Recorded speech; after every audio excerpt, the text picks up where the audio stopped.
اب دوسرا جذبہ نوٹ کیجئے، نیکی اور بدی.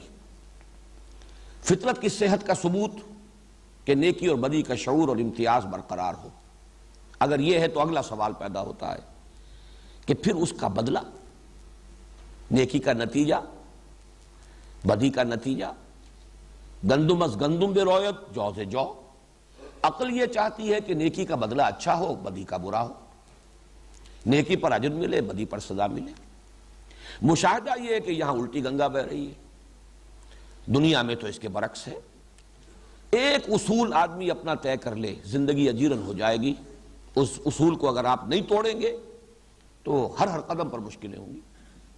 اور کوئی اسکروپلز نہ ہو، کوئی اصول نہ ہو تو آپ کے لیے ہر راستہ کھلا ہے، بائی ہک اور بائی کروک. ادھر سے ادھر سے جدھر سے چاہیے نکل جائیے. سیدھی انگلیوں نکل رہا ہے گھی تو نکال لیجئے، ورنہ ٹیڑھی انگلیاں کر لیجئے. معلوم یہ ہوا کہ اگر نیکی نیکی ہے اور وہ حقیقتاً نیکی ہے، واقعتاً کوئی ایک قدر ہے، وہ صرف ہمارا سراب نہیں ہے، ہمارا سوچنا ہی نہیں ہے، بلکہ واقعہ ہے. اور اگر بدی بدی ہے اور واقعتاً ہے اور حقیقتاً ہے، اور عقل یہ چاہتی ہے کہ نیکی کا بدلہ بھلا، اجر ثواب، اور بدی کا بدلہ برا، سزا، عذاب، لیکن دنیا میں مشاہدہ اس کے برعکس ہو رہا ہے. یا یہ کہ کم سے کم وہ جو صحیح نتیجہ نکلنا چاہیے وہ نہیں نکل رہا. یہ ہے وہ شے کہ جو اب اس صاحب عقل اور صاحب سلیم الفطرت انسان کو یہاں تک پہنچائے گا کہ یہ عالم ناقص ہے، حیات دنیاوی ناقص ہے. ایک اور عالم، ایک اور زندگی لازم ہے کہ ہو، جس میں مجازات کا قانون پورے طور پر بروئے کار ہے. بدلہ ملے، بھلائی کا بھلا بدلہ ملے اور برائی کی بری سزا ملے، اور بھرپور ملے. اس کے اپنے نوامیس ہوں گے، اس کے اپنے قوانین ہوں گے، جن میں کہ بھلائی کا بدلہ بھی پورا پورا ظاہر ہو سکے اور برائی کی سزا بھی پوری پوری مل سکے. اس لیے کہ اس دنیا میں تو ہم دیکھتے ہیں کہ ہٹلر جیسے لوگ، چنگیز خان جیسے لوگ لاکھوں کروڑوں انسانوں کی ہلاکت کا جو سبب بن گئے، انہیں کیا سزا دی جا سکتی تھی؟ وہ تو ہٹلر نے ایک اپنی انگلی کی ذرا سی حرکت سے ٹریگر دبایا ہے اور ختم ہو گیا. سزا کیا ملی اسے؟ اس کا تو اگر سکیلپل لے کر اور فورسپس لے کر ایک ایک ریشہ علیحدہ کیا جاتا اس کے وجود کا، تب بھی اس کے جرائم کی سزا تو اسے نہ مل سکتی. تو کوئی اور عالم ہونا چاہیے کہ جس میں بھرپور سزا ملے. اور جیسے کہ میں اب تعرف الاشیاء بازدادہا کے حوالے سے عرض کر رہا ہوں، حضور صلی اللہ علیہ وسلم سے جو خیر دنیا میں پھیلا اور پھیل رہا ہے اور تا قیامت پھیلے گا، اس کا بدلہ آپ کو کیسے دیا جا سکتا ہے؟ کوئی عالم ایسا ہو جس کی اپنی ڈائمنشنز علیحدہ ہی ہو، جو غیر محدود ہو، ابدی ہو، وہیں وہ بدلہ جو ہے ظاہر ہو سکتا ہے. اس سے یہ دوسری حقیقت جو ہے، ایک دوسرا عالم، ایک دوسری زندگی، قانون مجازات جس کے اندر پورا پورا بھرپور طور پر ظاہر ہو سکے، یہ دوسرا نتیجہ ہے. ایک سلیم الفطرت انسان اپنی عقل سلیم کی رہنمائی میں سفر کر رہا ہے. تیسرا منطقی نتیجہ کہ اگر ایسا ہے، کوئی ہستی ہے، ایک ہستی ہے، ایک ذات ہے، وہی ہے پالنہار، وہی پروردگار، وہی مسبب الاسباب، اور ایک عالم ہے دوسرا، زندگی ہے جس میں بدلہ مل کر رہے گا، تو پھر اب منطقی تقاضا یہ ہے کہ انسان اسی ہستی سے لو لگائے، اسی کا ہو کر جیے. ان صلاتی و نسکی و محیایا و مماتی للہ رب العالمین، اسی کا ہو کر رہ جائے، اسی سے لو لگائے، اسی سے محبت کرے، اسی کا کہنا مانے، اسی کے حکم پر چلے. یہ ساری کیفیت جو ہے یہ اس کا منطقی تقاضا ہے، لازمی تقاضا ہے. یہ تین موٹے موٹے نتیجے اپنے ذہن میں قائم کر لیجئے کہ سلیم الفطرت انسان، کوئی کتاب اس نے آسمانی نہ پڑھی ہو، کسی نبی کی دعوت اس تک نہ پہنچی ہو، یہ جو کچھ فطرت میں ودیت کیا ہوا ہے اس کے اللہ نے، اس کی روشنی میں عقل انسانی جب سفر کرے گی تو یہاں تک تو انسان خود پہنچ جائے گا. البتہ آگے اب اسے محسوس ہوگا، عقل ہی یہ بتائے گی کہ عملی اعتبار سے کیا کروں کیا نہ کروں، انفرادی زندگی میں بھی، اجتماعیت زندگی میں خاص طور پر. اعتدال کا راستہ، قدم قدم پر دو راہیں ہیں، تراہیں ہیں، چوراہے ہیں. ذرا سا غلط رخ مڑ جائے انسان تو وہ جو شعر ہے کہ رفتم کے خار از پاکشم محمل نہا شد از نظر، یک لحظہ غافل گشتم و 100 سالہ راہم دور شد، ایک غلط موڑ جو ہے کہیں سے کہیں لے جائے گا۔ لہذا زندگی کے عملی راستوں میں سیدھا راستہ، معتدل راستہ، صراط السوی، صراط المستقیم، معتدل کہتے ہیں کہ جو سوی خط استوا ہے کہ جو ہمارے اس کرۂ ارضی کو برابر 2 حصوں میں تقسیم کرتا ہے، اس کے عین بیچوں بیچ گزر رہا ہے، معتدل، درمیانی، اور صراط مستقیم سیدھا راستہ۔ یہ ہے وہ بات کہ جہاں آ کر انسان خود عقل انسانی جو ہے وہ یہ ماننے پر مجبور ہے کہ مجھے اس کے ضمن میں رہنمائی درکار ہے، کیا کروں کیا نہ کروں۔ بہت کچھ انسان کی اپنی جو اخلاقی حص ہے اسے بتا دے گی، لیکن بڑے بڑے باریک مسائل، بڑی بڑی الجھنیں، بڑے بڑے ڈائلیماز ہیں، عقدہائے لا ینحل ہیں۔ عورت اور مرد میں کیا توازن ہو اختیار کا اور حقوق کا، اختیارات اور حقوق کا توازن ذرا بگڑ جائے گا، تمدن خراب ہو جائے گا، فساد ہو جائے گا۔ اسی طریقے سے فرد اور اجتماعیت میں حقوق اور فرائض کا کیا توازن ہو، اگر فرد کی طرف جھک جائے گا انارکی تک جا سکتی ہے بات، اور اگر اجتماعیت کو زیادہ حقوق دے دیے جائیں تو ایک ٹوٹلیٹیرین سوسائٹی، ایک جبر محض کی کیفیت پیدا ہو جائے گی۔ نقطہ عدل کہاں ہے؟ سرمایہ اور محنت، نقطہ عدل کہاں ہو؟ سرمایہ کا طرف ذرا پلڑا جھک جائے تو مزدور پر ظلم ہوتا، اور اگر مزدور کو زیادہ حقوق دے دیے جائیں تو سرمایہ شاہی ہو جاتا ہے، پیچھے ہٹ جاتا ہے، اس لیے کہ پھر اس کے لیے انسینٹیو باقی نہیں رہتا۔ یہ ساری وہ پیچیدگیاں ہیں کہ جو تمدن کے بڑے ہی سمجھیے کہ الجھے ہوئے مسائل ہیں۔ اس میں عملی گزرگاہیں، یہ لفظ آ رہا ہے زبان پر، زندگی کی عملی گزرگاہوں میں صراط مستقیم اور صراط السوی، یہ ہے احتیاج انسان کی۔ اور یہاں گویا کہ سورہ فاتحہ نے یہ کیفیت برقرار رکھی ہے کہ اس کا نصف اول ترجمانی کر رہا ہے فطرت صحیحہ اور عقل سلیم کی۔ یہی وجہ ہے کہ یہاں لفظ قل نہیں آیا۔ میں نے کل آپ سے عرض کیا تھا کہ معوذتین سے اگر اس کا تقابل کریں گے، وہاں قل آیا، قل اعوذ برب الفلق، قل اعوذ برب الناس۔ یہ بھی ایک دعا ہے، یہ تو ہم کل سمجھ چکے اچھی طرح سے، بلکہ اصل دعا یہی ہے، جامع ترین دعا یہی ہے، نماز کا جزو لازم یہی ہے، اصل نماز یہی ہے۔ لیکن اللہ نے یہ نہیں فرمایا قل الحمدللہ رب العالمین، قل الحمدللہ رب العالمین، اگرچہ یہ اسلوب بھی موجود ہے۔ سورہ کہف شروع ہوئی ہے الحمدللہ الذی، اور ویسے سورہ بنی اسرائیل ختم ہوئی ہے قل الحمدللہ الذی لم یتخذ ولدا ولم یکن لہ شریک فی الملک ولم یکن لہ ولی من الذل وکبرہ تکبیرا، یہ سب کچھ ہے۔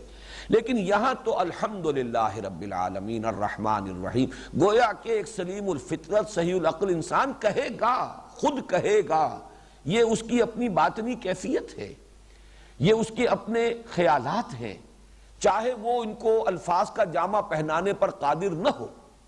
آپ بسا اوقات محسوس کرتے ہیں کہ میں کچھ اظہار معافی ضمیر نہیں کر پا رہا، میں اپنے آپ کو صحیح طور پہ ایکسپریس نہیں کر پا رہا، یہ آپ کا احساس ہوتا ہے۔ یہی آگے چل کر ہم پڑھیں گے کہ حضرت آدم علیہ السلام سے جو خطا ہو گئی، جو شجر ممنوع تھا اس کا پھل کھا لیا، تو قلب میں وہ کیفیت تو پیدا ہو گئی استغفار اور توبہ کے لیے، وہ جو کیفیت مطلوب ہے پیدا ہو گئی، لیکن الفاظ یہ اللہ نے عطا کیے، فَتَلَقَّى آدَمُ مِن رَبِّهِ كَلِمَاتٍ فَتَابَ عَلَيْهِ، اس لیے کہ اس کیفیت کو وہ جو علامہ اقبال نے کہا، جس پر کہ داغ دہلوی نے بہت بڑی شاباش دی تھی علامہ کو، ان کی بالکل نو عمری کا شعر ہے کہ موتی سمجھ کے شان کریمی نے چن لیے قطرے جو تھے میرے عرق انفعال کے۔ پشیمانی ہوتی ہے، شرمندگی ہوتی ہے، پیشانی جو ہے اس پشیمانی سے پیشانی جو ہے ارقالود ہو جاتی ہے، کچھ قطرے ظاہر ہو جاتے ہیں۔ اللہ کو یہ پشیمانی اپنے بندے کی اتنی پسند ہے، اتنی محبوب ہے کہ موتی سمجھ کے شان کریمی نے چن لیے قطرے جو تھے میرے عرق انفعال کے۔ تو یہ کیفیت پیدا ہو گئی، لیکن الفاظ کہاں سے لاؤں کہ جن میں پروردگار میں تیرے سامنے استغفار کر سکوں، اپنی خطا کا اقرار کر سکوں، اپنی غلطی کو تسلیم کروں، تجھ سے عفو و درگزر کی درخواست کروں۔ فَتَلَقَّى آدَمُ مِن رَبِّهِ كَلِمَاتٍ فَتَابَ عَلَيْهِ۔ وہی معاملہ یہ ہے، ایک صحیح الفطرت سلیم العقل انسان کی یہ کیفیات ہیں، ذہنی قلبی اس کے احساسات ہیں، یہاں تک وہ پہنچ گیا ہے، یہ اس کی رسائی میں ہے، اس کی تو تعبیر کر دی الحمدللہ رب العالمین الرحمن الرحیم مالک یوم الدین ایاک نعبد. یہ پوری آدھی جو ہے وہ ترازو مکمل ہو گئی. تمام حمد کل شکر اس اللہ کے لیے ہے جو تمام جہانوں کا یا تمام جہان والوں کا پروردگار، مالک، پالنہار ہے، رحمان ہے، رحیم ہے، جزا و سزا کے دن کا مختار مطلق ہے، مالک ہے. ایاک نعبد، اے رب ہم تیری ہی بندگی کرتے ہیں، تیری ہی بندگی، تیری ہی پوجا، تیری ہی پرستش کرتے ہیں، کرتے رہیں گے. یہ ہے جہاں تک کہ انسان کی رسائی ہے. وہ عقل سلیم اور فطرت سلیمہ کا مالک انسان یہاں تک پہنچ گیا. البتہ آگے عملی ہدایت کا وہ انسان محتاج ہے. کیا کروں کیا نہ کروں. مجھے مصرع یاد آ رہا ہے اگرچہ اس کی کیفیت کچھ اور ہے. کس طرف جاؤں، کدھر دیکھوں، کسے آواز دوں، اے ہجوم نامرادی دل بہت گھبرائے ہے. کدھر جاؤں کدھر نہ جاؤں. اس لیے کہ یہ دوراہا آ گیا ہے، تراہا آ گیا ہے. میری عقل فیصلہ کرنے سے قاصر ہے. اس کے نتائج کیا نکلیں گے. ذرا سی کجی ہو گئی، ذرا سا ٹیڑھ ہو گیا. زاویہ جو ہے آپ کو معلوم ہے شروع میں تو دونوں خطوط ملے ہوئے ہوتے ہیں، ذرا سا زاویہ ہے، لیکن آگے بڑھتے چلے جائیے فاصلہ بڑھتا چلا جائے گا. یک لحظہ غافل گشتم و 100 سالہ راہم دور شد. یہاں ہے کہ جو ضرورت ہے ایاک نستعین اہدنا الصراط المستقیم صراط الذین انعمت علیہم غیر المغضوب علیہم ولا الضالین. گویا کہ اب اسی ترازو کے حوالے سے پھر بات سمجھ لیجئے. سورہ فاتحہ کو نصفین میں تقسیم کرنے کی حکمت اور حکمت قرآنی کا نقطہ آغاز کیا ہے کہ نصف اول میں اس ہدایت نظری کا ذکر ہے جو فطرت انسانی میں ودیعت شدہ موجود ہے اور جو عقل سلیم کی رہنمائی میں ظاہر ہو جاتی ہے. اور نصف ثانی میں اس ہدایت عملی کا ذکر ہے جس کا انسان محتاج ہے. اور چونکہ نصف اول میں وہ فطرت انسانی کی ترجمانی ہو رہی ہے، لہذا لفظ قل کے بغیر گویا کہ انسان از خود یہ کہہ رہا ہے، جبکہ اس کے بعد جو ہے وہ اس کی درخواست کی شکل میں بات آئی ہے. میں نے یہ عرض کیا تھا کہ اصل مخاطب تو یہ ہے انسان. اسی لیے سورہ بقرہ جب شروع ہوگی تو الف لام میم ذالک الکتاب لا ریب فیہ ھدی للمتقین، ان متقیوں کے لیے جو یہاں تک تو پہنچ گئے، آگے کے لیے وہ درخواست کر رہے ہیں کہ انہیں عملی ہدایت دی جائے. یہ ہے اصل مخاطب.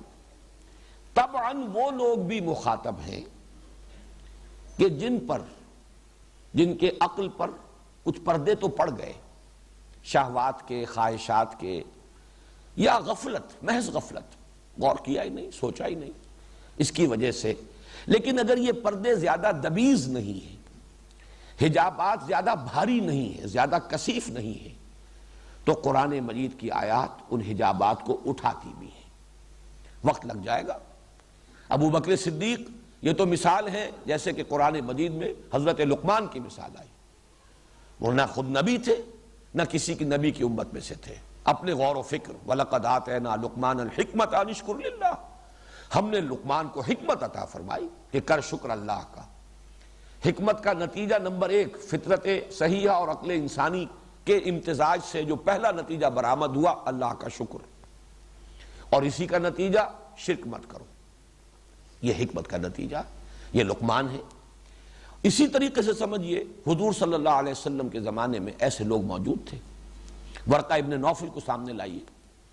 ظاہر بات ہے کہ نہ وہ کسی کتاب کو جانتے تھے، لیکن فطرت جو ہے وہ برقرار تھی اپنی صحت پر. ابا کر رہی تھی یہ کیا ہو رہا ہے اس ماحول میں، یہ انسان کیا کر رہے ہیں، غلط ہے. عقل صحیح، فطرت صحیح. نتیجہ یہ ہوا کہ کہاں پہنچے؟ شام، تلاش حقیقت میں. عبرانی سیکھی ہے، عیسائیت اختیار کی ہے، تورات پڑھی ہے. مکے کے رہنے والا شخص جہاں عربی کے پڑھنے لکھنے والے بھی گنتی کے لوگ تھے، وہ عبرانی کے عالم بن کر آئے ہیں. اور اس درجے کے عالم کہ کان یکتب التوراۃ بالعبرانیہ، یہ صلاحیت تھی کہ تورات عبرانی میں خود لکھتے تھے.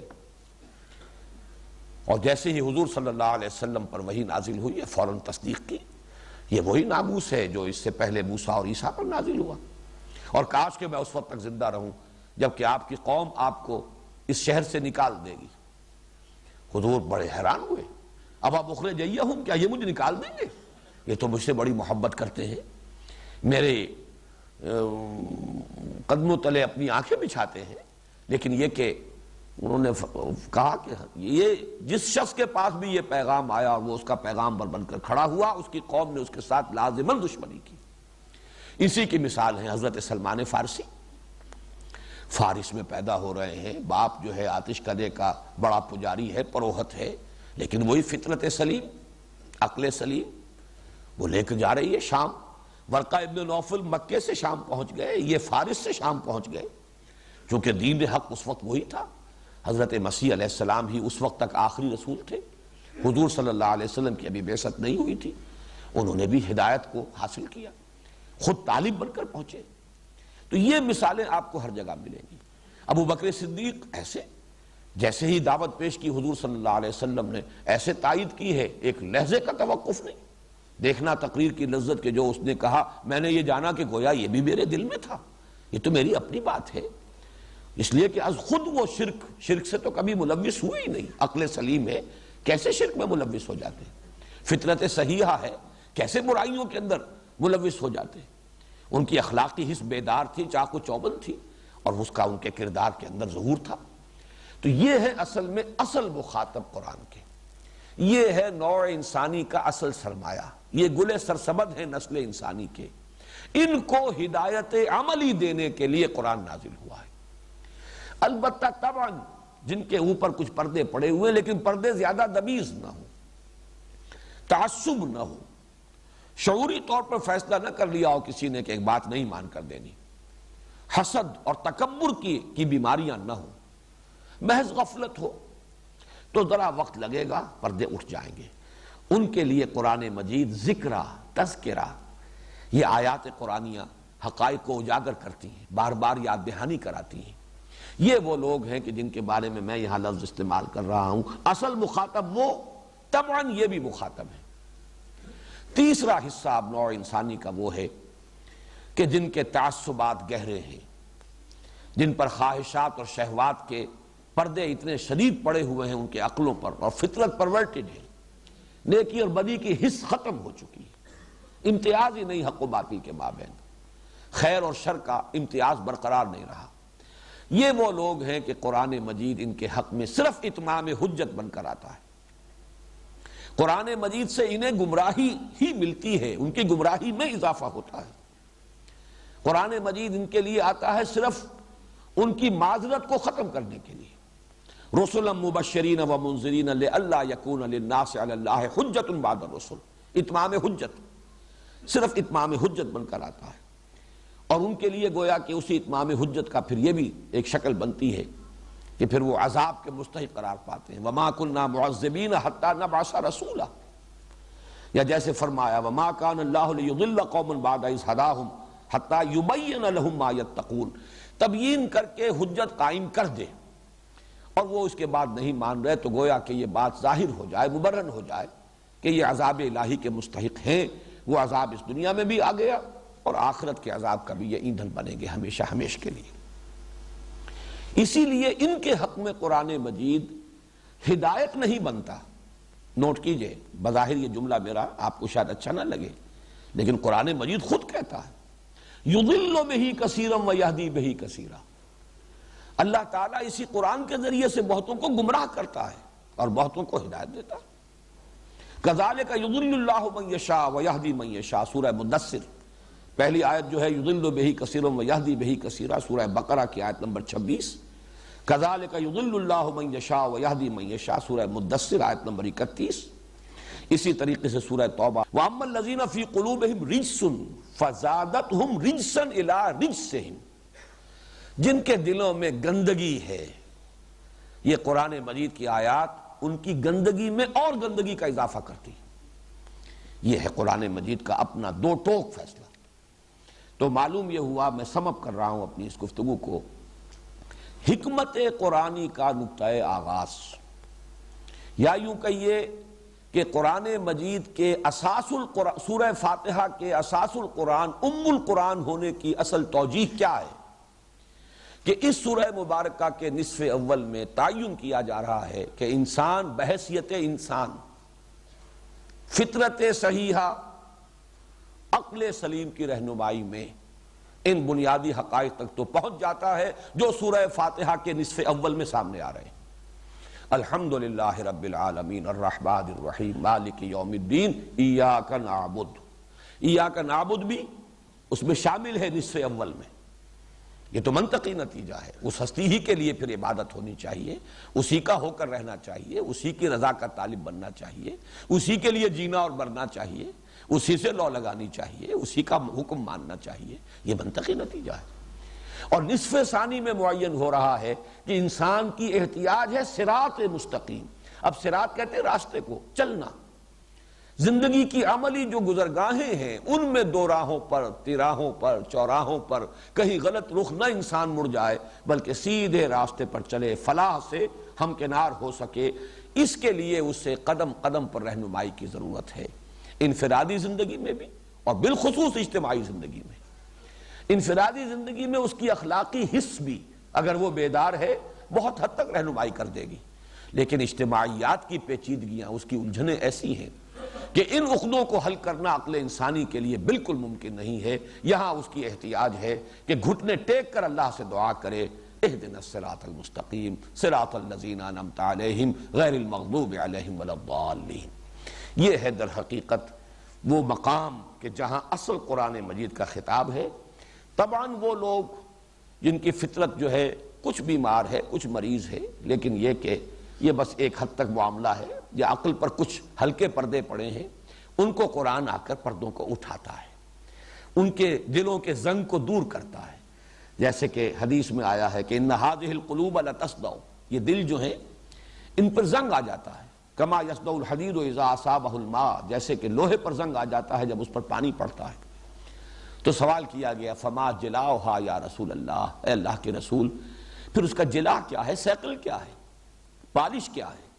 ہمارے تلواروں کو زنگ لگتا ہے، ہم پالش کرتے ہیں، سیکل کرتے ہیں، صاف کر لیتے ہیں، پھر دمک اٹھتی ہے، چمک اٹھتی ہے۔ تو قرآن اگر دلوں کو اگر زنگ لگ جاتا ہے، آپ فرما رہے ہیں، تو اس کے لیے کوئی سیکل، کوئی پالش؟ فرمایا کثرت ذکر الموت و تلاوت القرآن، کثرت سے موت کو یاد رکھنا اور قرآن کی تلاوت، یہ زنگ کو دور کرنے والی بات ہے۔ بڑے پیارے شعر ہیں فارسی کے، علم چبود آن کے رہ بن مایدت۔ علم کیا ہے؟ چہ بود جو ہے، علم چہ بود، لیکن یہ شعری ضرورت کے تحت چبود پڑھا جائے گا۔ علم چبود آن کے رہ بن مایدت۔ علم کیا ہے؟ وہ جو راستہ دکھائے، اہدنا الصراط المستقیم۔ زنگ گمراہی ز دل بزدائدت، دل سے گمراہی کے زنگ کو، غفلت کا زنگ ہو، خواہشات کا اوپر پردہ پڑ گیا ہو، اس کو ہٹائے۔